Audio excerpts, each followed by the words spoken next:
বিশালগড় বিধানসভা কেন্দ্রের বিস্তীর্ণ এলাকার জনগণের স্বার্থে বিজয় নদের দুই কিনারার ভাঙন রোধের জন্য বোল্ডার বসানোর উদ্যোগ গ্রহণ করা হয়েছে এমজিএন রেগা প্রকল্পে। তার জন্য ব্যয় বরাদ্দ ধরা হয়েছে 3,76,00,000 টাকা। বৃহস্পতিবার বিধানসভায় এই বিষয়ে জানান মন্ত্রী সুশান্ত চৌধুরী। সম্প্রতি রাজ্য জুড়ে ভয়াবহ বন্যা পরিস্থিতির সৃষ্টি হয়। বন্যার ফলে ব্যাপক ক্ষতি হয় বিশালগড়ের বিজয় নদীর দুই পাশে থাকা বাড়িঘরের। বন্যার সময় বিজয় নদীর জলস্তর ছিল বিপদ সীমার উপর, ফলে নদীর দুই পাশ প্লাবিত হয়। পাশাপাশি বিজয় নদের দুই পাশের ভাঙ্গনের ফলে ব্যাপক ক্ষতি হয় নদীর দুই পাশে থাকা মানুষের বাড়িঘরের। এই পরিস্থিতিতে বিধানসভার অধিবেশন চলাকালীন সময় বিজয় নদীর দুই পাশের ভাঙ্গন রোধের বিষয়ে দৃষ্টি আকর্ষণী নোটিশ আনেন বিশালগড়ের বিধায়ক সুশান্ত দেব। বিধায়ক সুশান্ত দেব আনিত দৃষ্টি আকর্ষণী নোটিশের জবাব দিতে গিয়ে মন্ত্রী সুশান্ত চৌধুরী বলেন, বিজয় নদী বর্তমানে বুড়িমা নদী নামে পরিচিত। এই নদীর উৎসস্থল বড়মুড়া। এই নদী প্রায় 50 কিলোমিটার দীর্ঘ। তার মধ্যে বিশালগড় বিধানসভা এলাকায় রয়েছে প্রায় 20 কিলোমিটার।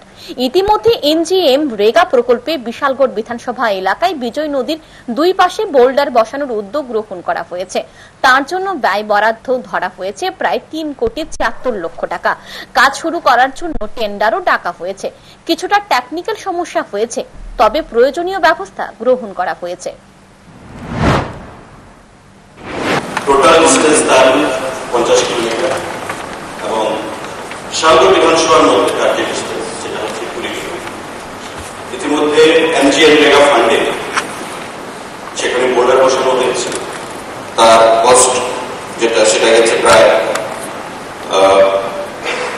3,76,00,000 টাকা এবং টেন্ডারও হয়েছে। সেই টেন্ডার টেকনিক্যাল কারণে ক্যান্সেল হয়েছে। বিশালগড় বিধানসভা এলাকায় বিজয় নদীর দু পাশের ভাঙ্গন রোধে বোল্ডার বসানো হলে বিশালগড় বিধানসভা এলাকার মানুষ উপকৃত হবে, তার বলার অপেক্ষা রাখে না। এখন দেখার কবে নাগাদ এই বোল্ডার বসানোর কাজ শুরু হয়। Bureau report, news today.